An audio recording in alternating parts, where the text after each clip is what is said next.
Follow the money. That's what I always say. You always follow the money. Yeah. This is Follow the Money with Mitch Moss and Pauly Howard on VSiN. Here we go. Welcome into the program.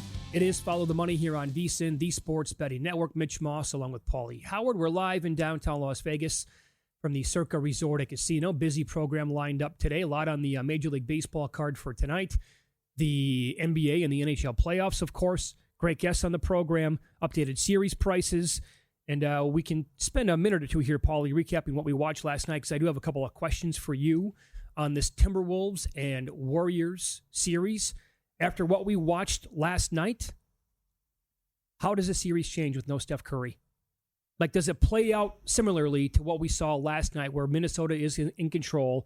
It's going to be a tough time for the Warriors to score in this series without Steph and their leader on the floor. Mm-hmm. And even if they go back to, the city in San Francisco and Curry's in street clothes, do they get back into the series, or is last night going to be a carbon copy over and over?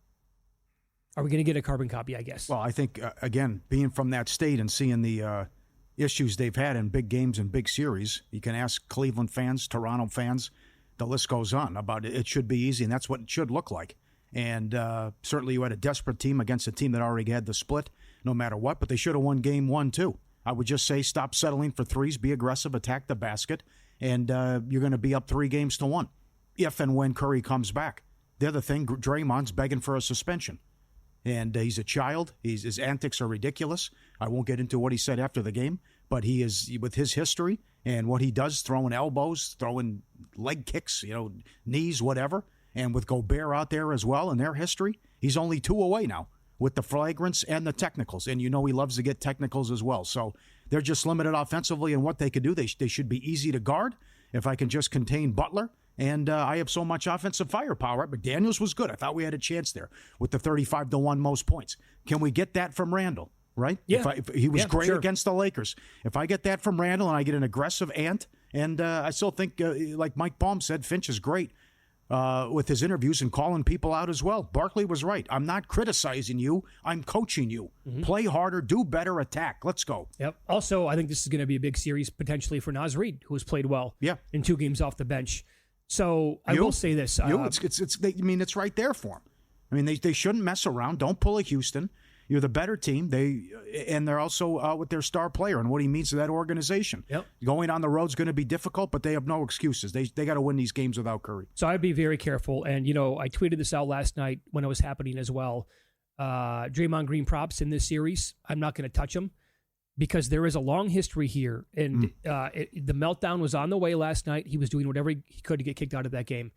Rudy Gobert, when he put him in that chokehold a couple of years ago and he got suspended for, 5 games, I think, Draymond? Yeah, then he had the Nurkic thing after, and he had to go to counseling. Yeah. Gobert called him out and basically said he doesn't want to play when Steph's not on the court. Yeah. So Tom Habistro, who used to come on our show quite often, we reached out. He's very busy, can't come on right now. He wrote an unbelievable story, a deep dive on this. He's like, is Gobert onto something here? Let me go back and check.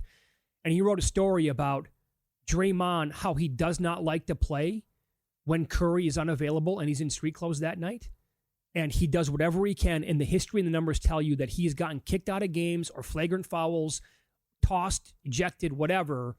He doesn't want to play in those games when Steph is not there. You saw it last night in the first game without him. And if the Wolves get up early and they're punishing the Warriors again in San Francisco, it's going to get vile. It's going to get nasty. This is why I said this before these 2 teams even met.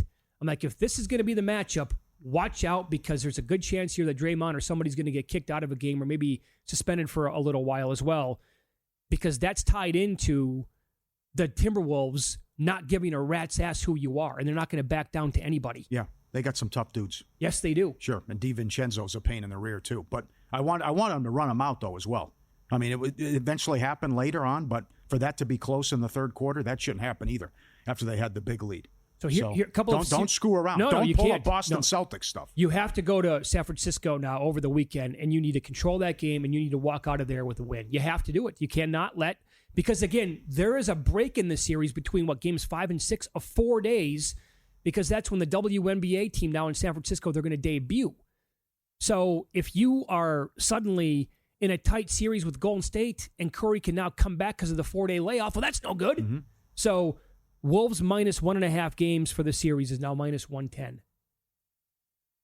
Do you think they sweep Golden State?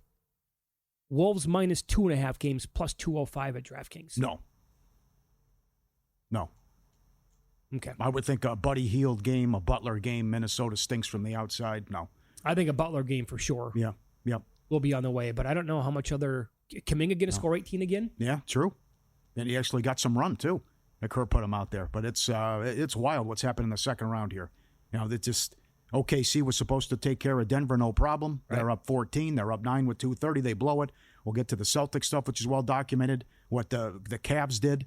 I mean, it's you're up 20. You can't relax. And these teams relax, and next thing you know, you lose, and now your season's on the line. Are we getting carried away with the Cavaliers-Pacers number tonight? We absolutely are. I touched 5.5 earlier today. Yeah, it's the same thing in the NHL, too. You are paying our season on the line tax. What's more surprising, what Boston's laying game 3 or the series price? I mean, they're $1.20 favorite. They're down 0-2, and they're going to the Garden. It's the most expensive ticket in Garden history for a Knicks game. The get-in price is $700. Bobby's got the champagne ready. I mean, it's crazy. Is he going back there? He's going to go to a game? Oh, he sell the tickets. Oh, absolutely. Yeah. Sell the tickets. But it's just lunacy what you're seeing with the tax on this. And, yeah, you're going to have the guys back. It figures to be back, and that's what it's priced at. But who's to say Indiana's not right there with them? And you can't be catching 5 when you're at home.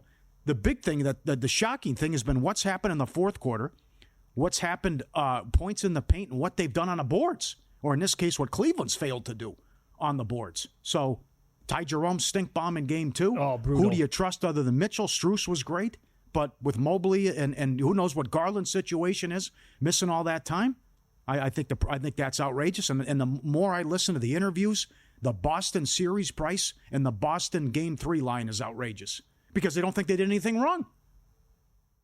Missoula walked it all back. I only had a problem with 1 or 2 possessions. Okay.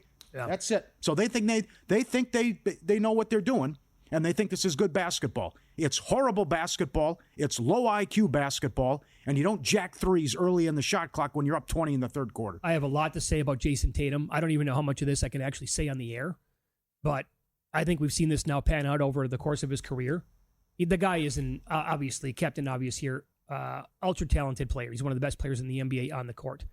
I also think he's one of the mentally weakest players we've seen in a long time. His idol was Kobe. He wants to be Kobe. He wants you to think that he's Kobe Bryant. Dude, you're not on the same stratosphere as Kobe Bryant was as a basketball player in the NBA. You're not close. He was also a killer, too. I mean, Kobe was. Oh, Kobe was all-time killer. Oh, yeah. This guy, I think there's a chance here where he is like Kevin Durant light. I don't know about the burners on the accounts and, going after people who make fun of him, but I think that Tatum probably listens to a lot of what media says about him. I think he might pay attention to what people are saying on social media to him. And I think it really, really bothers him because he wants to be all-time good and he wants to be like an MVP in the league. I pointed this out last year in the playoffs. He was playing such stupid basketball in the Eastern Conference Finals and the NBA Finals. He specifically was trying to steal the MVP awards. That's how he was playing for an entire series, but back-to-back. I'm like, what, dude, you have to cut this out. And I don't know at this time of year if he has it in him or not. Mm-hmm. Because what else do you... And by the way, OG might be in his head right now. So are we starting to see, by the way, going back to the Olympics, and I kind of bought into this as the revenge tour for Tatum to begin the year? Yeah. And while it worked back in October, it's not working now. What did Kerr know over in Paris? Didn't play the guy. Yep. Couldn't play him. Didn't want to go to him. Didn't rely on him. And he sat there on the bench as one of the, best 5 players in the entire league? That's the one positive out of this. People can stop with this. Oh, Tatum is so good. Oh, Jason Tatum. We can put that to bed now. 23 points last 7 quarters. Tatum and Brown, 2 of 19 in the fourth quarter. 5 of 20 from 3. He's 12 of 42 for, and only 9 free throw attempts. What are you doing? Again, he went to the free throw line the last 3 games against Orlando almost 40 times. Yep. That's the guy I thought we were going to get here against the Knicks. Now, I will say this, and we've talked about this throughout the year. This is kind of when you want Boston, though, is going to be on the road. They play much better on the road. That is true. Right? Yep. But they do at home. Yeah, but even if they get the split, then you got to win 3 in a row. So, and it feels like the Miami series in the conference finals when they were huge favorites and they lost the first 3. But to be up 20 back-to-back games and blow it, and certainly if it's going to be close, you'd have to give the Knicks edge as well, which is how good Brunson is. And Holiday had the silly foul as well. And then can Can Joey draw something up? That's the other thing. Are we sure he's a good coach? No, we're not. And I would fire the guy if they lose in 5. I don't care what happened last year. You just saw what Denver did. No, last year means nothing. Absolutely. You just saw what Denver did. And there's more to that coming up, too, which we'll get to, because I saw Zach Lowe made a great point. That is so important with coaching about being reckless, use the clock to your advantage, and time and score. Which it's time. You don't take, I missed a 3. We got the rebound. I'll shoot another 3. You're up 20. Get to the line, attack the basket, and run some clock here. Don't just shoot 5 seconds into the shot clock and what you're doing. And also, they want to talk about what we're playing the math game. That's a larger sample size. This is a small sample size.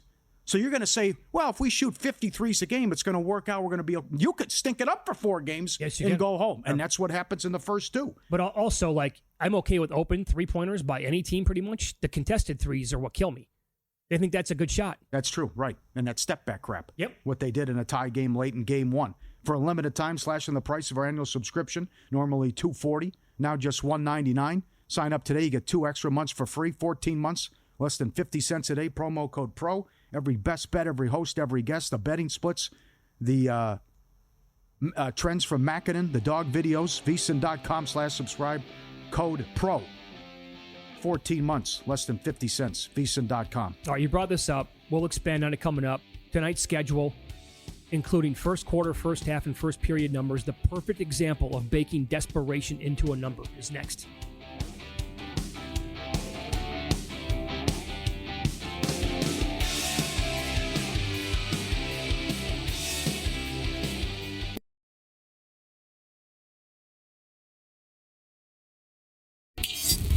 This is Follow the Money on VSiN.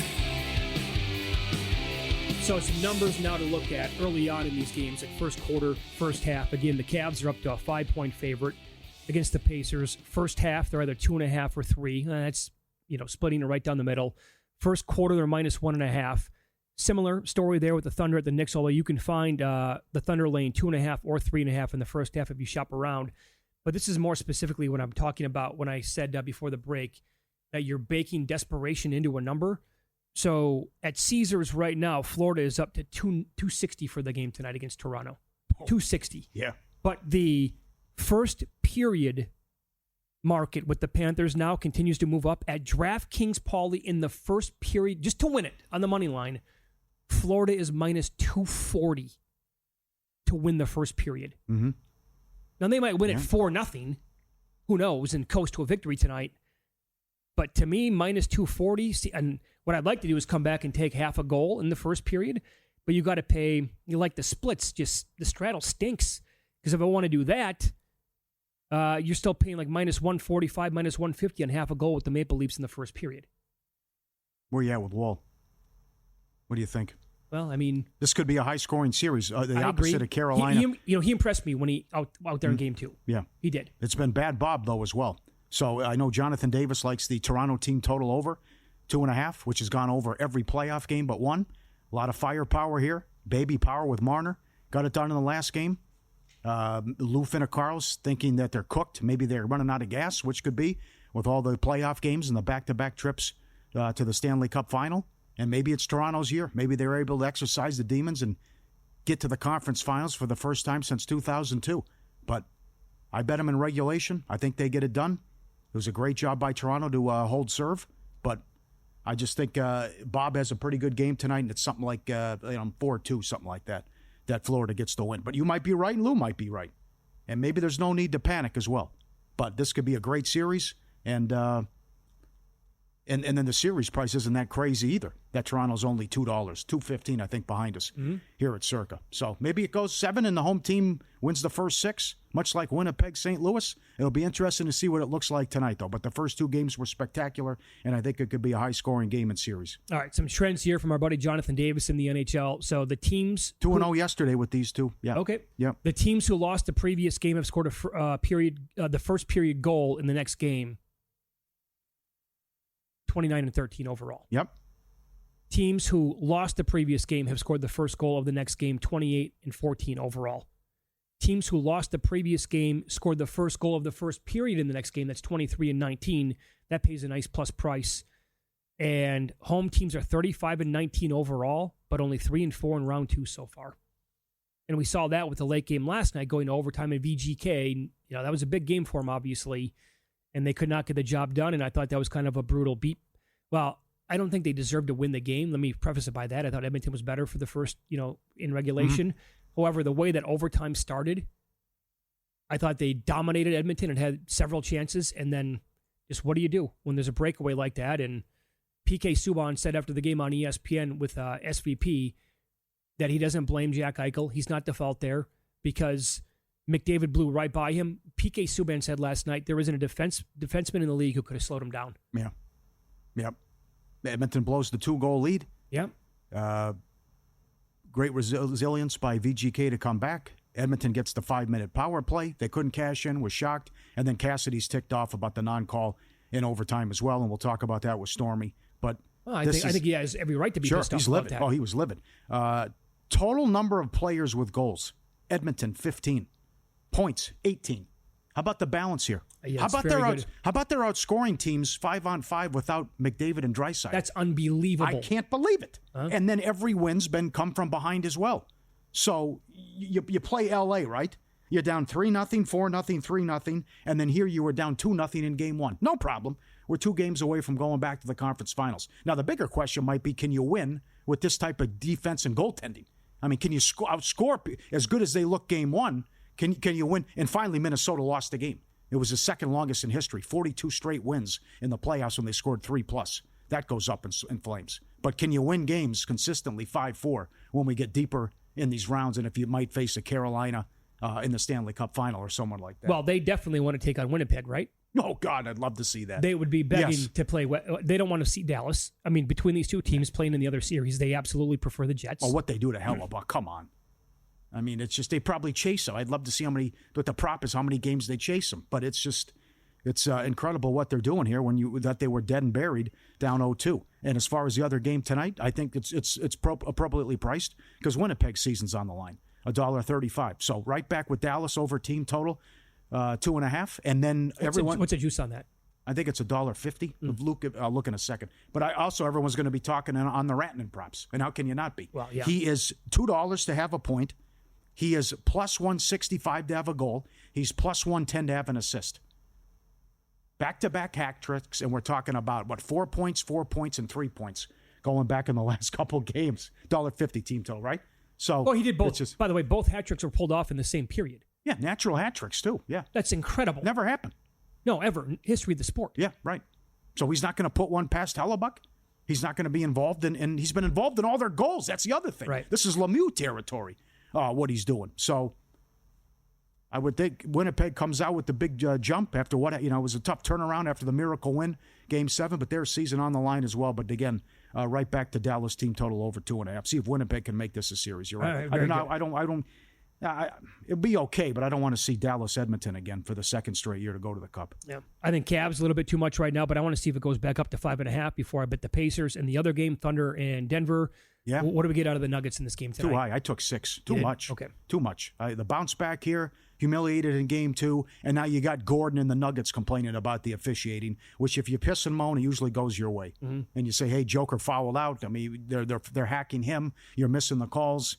They got humiliated in Game 2. And I also love Westbrook props. You can ladder his points.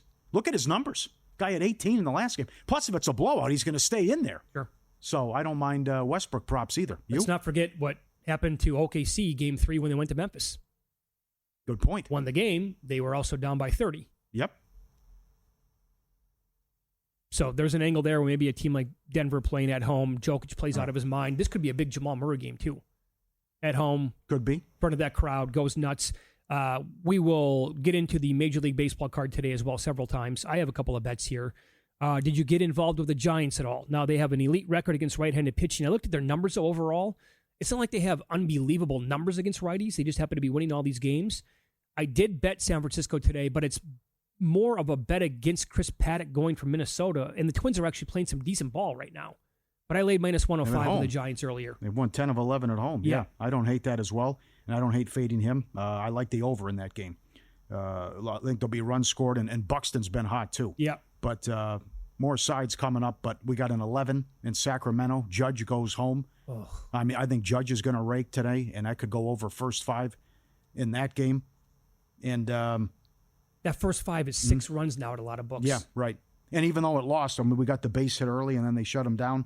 But Freeman's got some incredible numbers, what he's done going against this guy that Arizona's throwing to. So there's a lot of more batter props and stuff to look at. And the question is, to start today, do you want to fire with Detroit here with what Skubal's done? 3-0, ERA under 1 the last 3 starts, number 2 in runs scored, 3rd in ERA. Texas has lost 6 series in a row, 3rd fewest runs. Number 1, how do they get anything off this guy?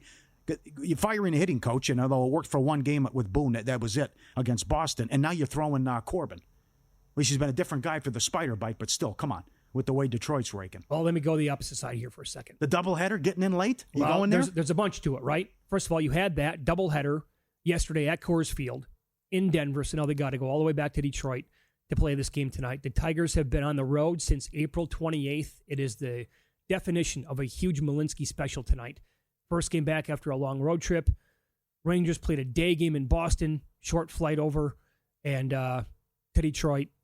Plus, in his career anyway, if anybody's ever going to get to Skubal, I know only a handful of guys have. Corey Seager, very small sample size, pretty good numbers against him, and I believe Garcia is the other guy too for the Rangers. But I am concerned about that offense, man. The Rangers offense, you have to be at this point. Yep. Maybe the Boone thing eventually will, pan out and have like a major impact over the course of this entire regular season. But here's the deal, right? You're going to get a nice number because it is Skubal going in the game if you want to fade that team. Mm-hmm. It's a big return. But then you're putting your life in the hands of Corbin. I know. Which and Baez is hot. Torkelson's hot. It's a dill of a pickle tonight. They got some great numbers, what they're doing offensively. Edge Boost, the first ever bank account built for bettors, ensuring all gambling transactions are approved. Get paid for what you love doing, which is betting. Card never declined. Don't wait on that wire. Earn cashback rewards. 100% approved for all betting deposits. EdgeBoost.bet, code FTM. Deposit 25. Edge Boost will match it. EdgeBoost.bet. No usage fees, no minimums, no outrageous fees when you go over your limit. EdgeBoost.bet, code FTM. Scott Agness joins the program up next. He covers the Pacers and the Fever. Indiana took both games on the road in Cleveland, head back home for Game 3 tonight. And now the point spread has moved more than 2 full points. We'll get his thoughts on that next here on VSiN.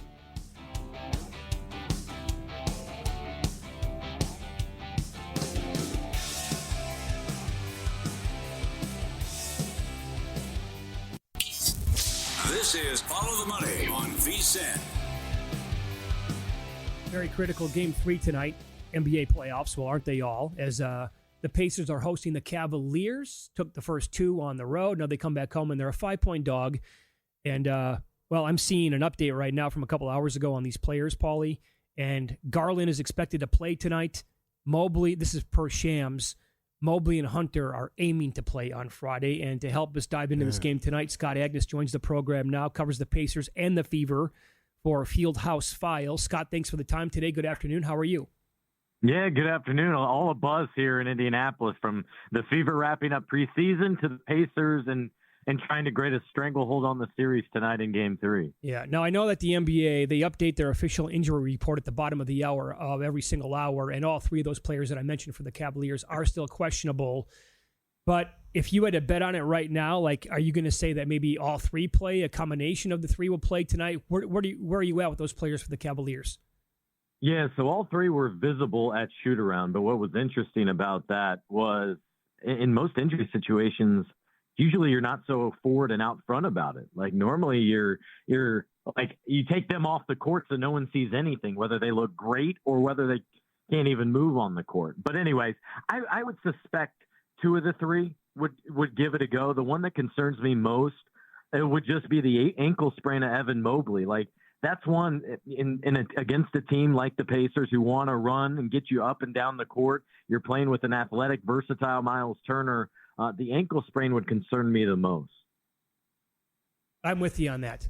I know, Pauly, you were about the Garland thing, right? With the toe injury, that can be super dicey and tough to speculate on, too, because it's basketball, and you're running, you're jumping, you're cutting the whole time. So that probably just comes down to an individual's pain threshold, yeah?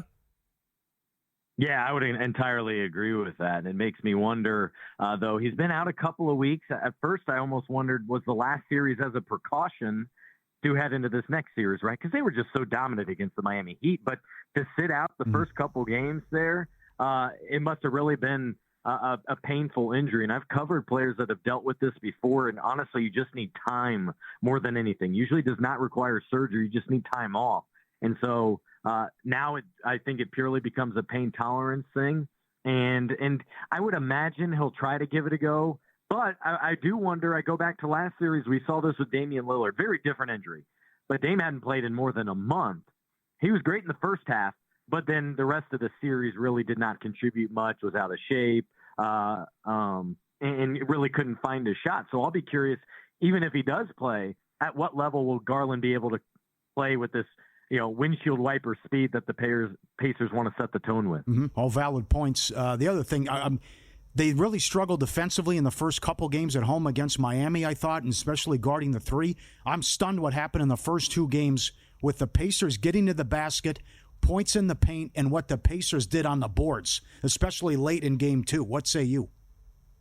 Yeah, those are all areas that the Pacers normally struggle with, is paint points that they give up, defending without fouling, all those sort of things. I thought what was interesting is we've heard Coach of the Year Kenny Atkinson criticize officials like 3 times now, and part of it's like gamesmanship, right? Rick Carlisle did this a little bit in the Eastern Conference Finals against the Knicks last year. I covered Frank Vogel against the Miami Heat before that series. He reminded everyone nobody flops more than the Miami Heat, for example. But in this series, there was like 33 combined free throw attempts in game one, and then in game two, the Cavaliers had 35, I think, by themselves. But the most alarming thing to me was how this Cleveland Cavaliers team wore down.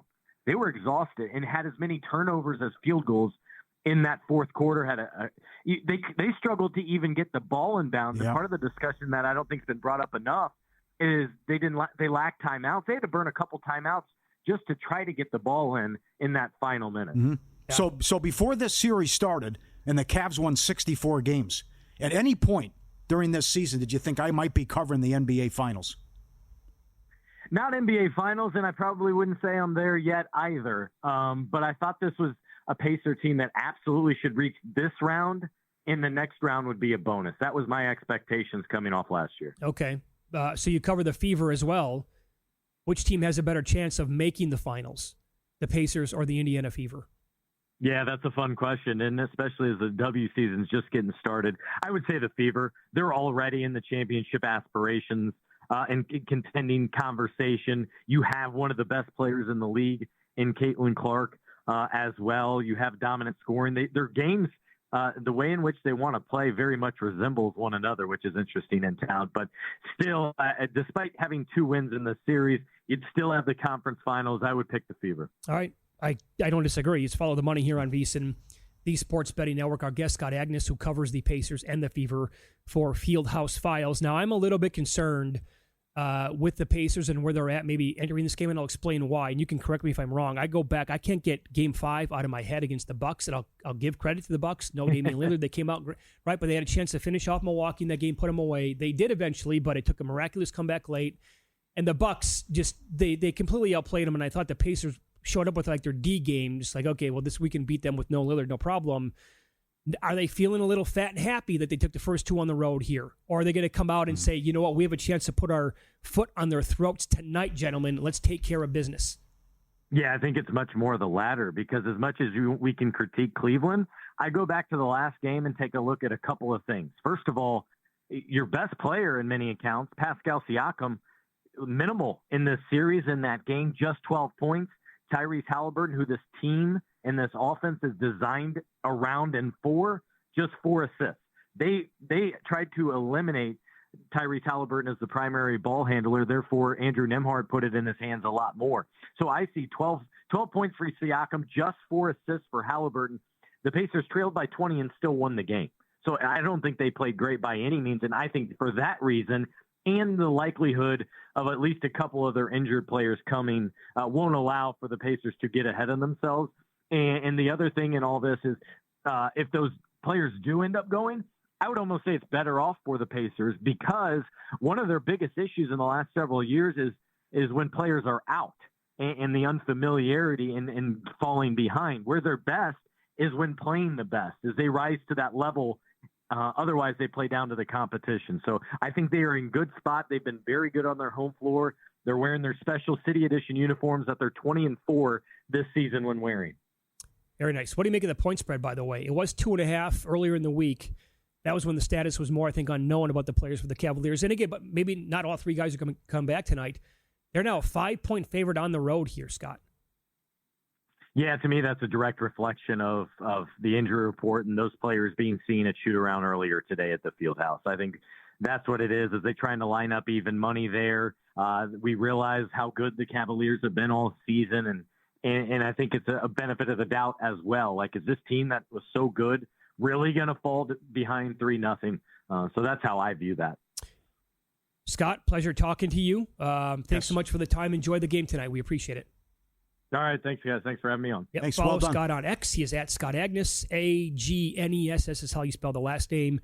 And he covers both the Pacers and the Fever for Fieldhouse Files. Well, everything's flipped here, and it's backwards. I hope we get long series, number one. But I think it's going to be Knicks against the Pacers, and the Pacers are going to the NBA Finals. And it's a tough matchup for Cleveland, even with the guys hurt, and see if they can, first things first, can they avoid the sweep? And while we were talking to Scott for about 30 seconds, the Thunder went to 6.5. Did they really? Wow. They shot up a full point. Yeah. They were 5.5 on the screen not that long ago, really. Which others are you going to bank on tonight? I totally disagree with what the public's doing on Ty Jerome. I wouldn't even play the guy. He was so bad in the last game, and he was shook. He had lost his confidence. That's another guy. I mean, it's just that's been the story of the round two.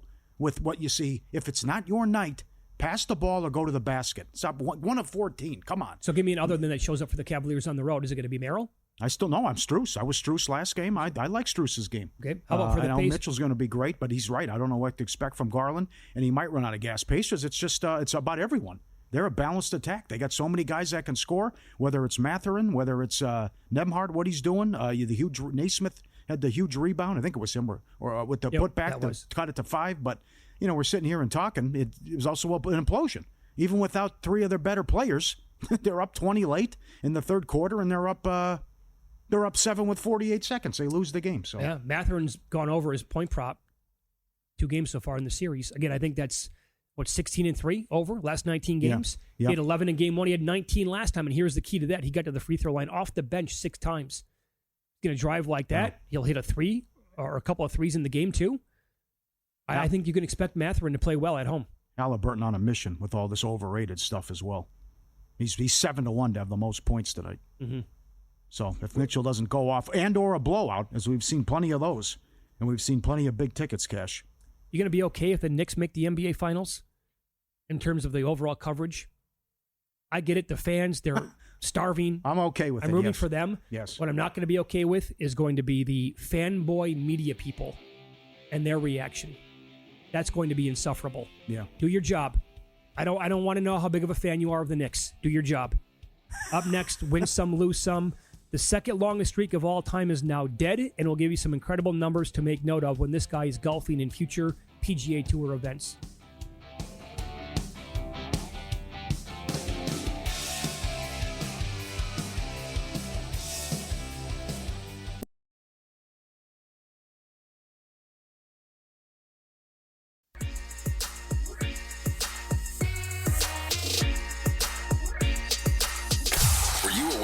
Night? Wow, winning. Or was it a rough one? Well, they can't all be winners, can they? Loser! You're a loser! Pauly Howard recaps the night in sports betting in Win Some, Lose Some. Awesome game last night, Washington and Carolina. This could be an epic series. 5.5 again? No way. This whole series should be 2-1. Things will change probably game 3 in Carolina. Can Thompson steal a game or 2? Yes. Can Thompson steal a series? Maybe. Well, could you not make the case that he stole the game last night? Mm-hmm. Jeff Davis with a good point, too, here at Circa.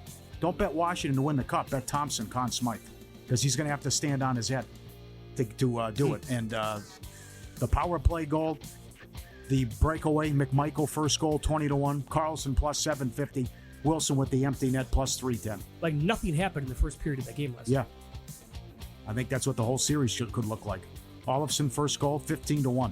Edmonton, 6 straight comeback wins. It's a record. Most runs, Tigers, plus 450. Highest scoring game, Dead Heat, Phillies, Rays, 9-1. Angels, Jays, 7-1. Braves, 160, up to $2. McDaniel's first basket and first 3, 9-1. Subscribe, be part of the team, vsin.com. Our radio and podcast friends, you always want to see these tweets and videos. At Pauly Does Vegas on Instagram, send them in like Kevin. Or excuse me, this is Kevin. This is a golden pit bull mix. I've never seen it before. Good-looking fella, but that's wild. I would say much more golden than pit, but I'm starting to see a little bit of the pit in the face, I guess, and probably the paws. Right. But that... Oh, okay. And by the way, look at the coat on the left compared to the coat on the right. Is it the lighting, or is it just like so much darker on the right? Mm-hmm. Could be the lighting. Good-looking pup, but Yeah, sure. that's a new one. Absolutely. This is a new one as well. We got the dogs fighting here. Coming in on the couch. He's biting the guy's foot. He's biting he's got the leg. It's WrestleMania. He's going to work on him. They got the 2 French bulldogs fighting on the couch, and the little guy's screaming for help. Little help here. Oh. He's biting his leg. He won't let go. There's a good 3 count easily, man. He's the new champ of the world. He's got nothing to do. Look at the guy. He's like, how am I supposed to get out of this? I can't get out of this. He's biting my leg, and he won't let go. It's not fair. Good one. I'll put that up later. Pauly Does Vegas on Instagram. Put that up there, Luke. The streak is over. The Golden Knights had won 42 in a row in the playoffs when scoring 3+ goals. Edmonton gets it done in overtime. Second longest streak, Montreal in the 50s. Hurricanes 130 up to 175.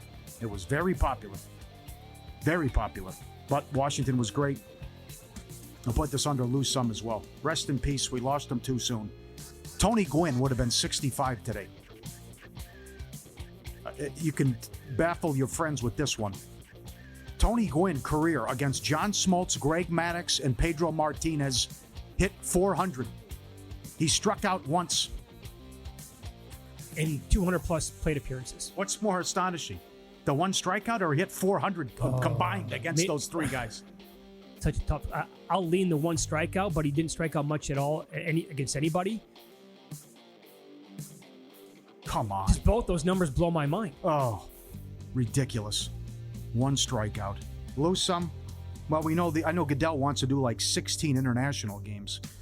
And the schedule comes out Wednesday. The Chargers will play Friday in Brazil. The Colts play in Berlin. Miami plays in Madrid. Pittsburgh, Jacksonville, Cleveland, the Jets, some of the London teams. Sending some of the trash over there again. London. Yeah. Well, there's some good teams in there, though, too. So. Yeah, well, it depends what Pittsburgh does at quarterback. Okay. And bad beats. We got lucky with the Phillies. Oh, boy. The Rays led 5-1 in the 7th and 5-4 in the 9th. And they blow it in extra innings. Incredible. Horrific beat. Circa Summer. Go all in. Ultimate getaway package, just $400. 2-night stay. $100 dining credit. $100 beverage credit. And your own day bed at Stadium Swim. Where the party never stops. Ask for Taryn. She's a party. Limited time offers valid between May 26th and September 4th. Lock it in now. All in summer package. CircleLasVegas.com. I was out of pocket yesterday. How much did you guys talk about the new Pope? A little bit. Might get a couple jokes and one-liners, yeah. But he's a White Sox fan, Chicago guy. Portillo's get that thing baptized. I saw they're running that ad as well. Yeah. So did you see, by the way, 65-1 the odds? Well, I mean, yesterday I saw this on X, basically saying that everybody who was betting on the Pope was wrong. The new Pope was 0.3% on Pauly marker right before the announcement. Right before the announcement. Oh, imagine you had that info. Yeah, you could have had way higher than 65-1 at some spots then. I retweeted a guy. We got an American Vatican City after electing an American Pope. There's a Waffle House, a Costco, and a Buc-ee's right there with the picture. There's got to be Portillo's. Yeah, that too, right? I have to bring that over there, I would think. Yeah. And I also saw, yesterday, because I had a bet on Steven Yeager to finish top 10 in the first round here at this PGA tournament this week. He finished T11. I got what I wanted from the guy. He had to basically birdie number 18 to give me a chance to win, and I had him at plus 450. And he finished T11 because so many guys were off to great rounds. But this one I was not aware of with how good he's been in the first round. Keith Mitchell was the first round leader yesterday. His last 6 round 1 positions from Ben Coley on X: 5th, 61st, he imploded. First, second, and first. Hello. So that is now 4 straight. Check that. 5 straight first or second finishes in the first round.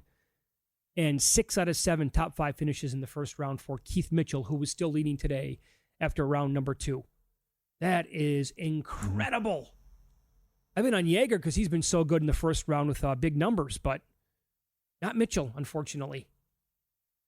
So, we got this, I think it was late last week or early this week. There was a viewer on X who said, I'm going to parlay all teams in the NHL, all the home teams who were dogs at the time, plus 2.5 games in their series, and it was plus 165. I looked for it after the show. I made the bet. Golden Knights. Yeah. Can you help me out a little bit here? What do you think? They did it in 2021. They were down 0-2 against Colorado and won 4 in a row. But this could be a different, a whole different ball game here with what Edmonton's got cooking. So now you go on the road. I think Vegas started in Colorado. I think it's the other way around now. But yeah, this is scary what they're doing. Well, again, that the others are playing so well and 18 different guys have scored. And the fact that they're outscoring the opposing team 5-on-5 without McDavid and Draisaitl on the ice. Mm-hmm. That's huge, man. And we'll see what Winnipeg's made of tonight, too, with their season on the line. We'll have a lot of fun when the series goes back to Dallas, though.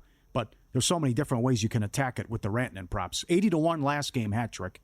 Hat trick and assist, goal and 3 assists, goal and 2 assists. So you can ladder Rantanen. And again, I was betting his shots on goal over 2.5 when it was plus money. I haven't even looked yet tonight because I just assumed that the number is long gone now because of what happened last game. Yeah. Like he wasn't really even under consideration in that market for me tonight. I know it's steep, but $2 to have a point. He had a point on 12 straight Dallas goals. So he's involved in everything. And then, some of these he's got like the same odds as Marner tonight to score a goal. I mean, it's just guy's been Lemieux here. What he's doing, going truly. back. So that's kind of like more likely to happen tonight. Rantanen scores a goal, or Judge goes deep in Sacramento. They're the same number? Or Tommy, I think pretty much the same number. I'm imagine with Judge with a total of 11 and an ad launching pad. Yeah, probably plus 180 and Rantanen plus 165. All right, looking at the screen right now as well. You mentioned how the Thunder popped to 6.5. Most spots now showing back to 5.5 or 6. I don't know. Maybe it toggles back and forth. Maybe they're just a bunch of sharp groups battling it out with each other right now. I like the Thunder. Get a bet. It's game day, so you can get down massive limits, obviously, and just move that number up 6.5. And then when it touches there, other groups are like, that's way too much. Officiating will be big tonight. Yeah, we'll see what they do. They shouldn't allow Joker to get away with that stuff. But if Joker's in foul trouble, that's all she wrote. Again, the on-off numbers are horrific. But also, what they did, they won't shoot like that again. They set the record. They had 87 points at halftime. I know. But they're so good, man. Again, none of this makes sense. Boston should blow out the Knicks. It shouldn't be close. Both wins should have been by 20 points. OKC should be up 2-0. Mm-hmm. I mean, if you look at Denver turns the ball over. OKC's all-time good. OKC, number 1 point differential, number 1 defense, number 1 everything, number 1 deflections, everything. Denver doesn't guard anybody. Denver doesn't have any depth. I mean, they shouldn't be close. Minnesota should play OKC, and Cleveland should play Boston. And they shouldn't be close, but it's the opposite. Yeah. And that's why it's so fascinating with the futures market, and then you see what the adjusted series prices are. Yeah, but I also think Minnesota, obviously very fortunate that Curry got hurt. Yep. They were awful in game 1. Sure they were. I don't understand. I'm with Finch. Why do I have to talk about intensity and energy for a second-round playoff? I don't understand it sometimes. I really don't. Why does Missoula look at the tape and say, no, we're good? That too. I like what we did. Maybe only one thing wrong. What? How do you not? That's not jump off the page. Hey, we're not passing the ball. No, they have 9 assists, I think, in the fourth quarter or something like. It's 9 baskets. They have 9 baskets in the fourth quarter. All right. So on that note, I will give you the ultimate hot take up next. Not sure you can handle this one. Do you concur? On tap here. Follow the money. It's VSiN, the Sports Betting Network.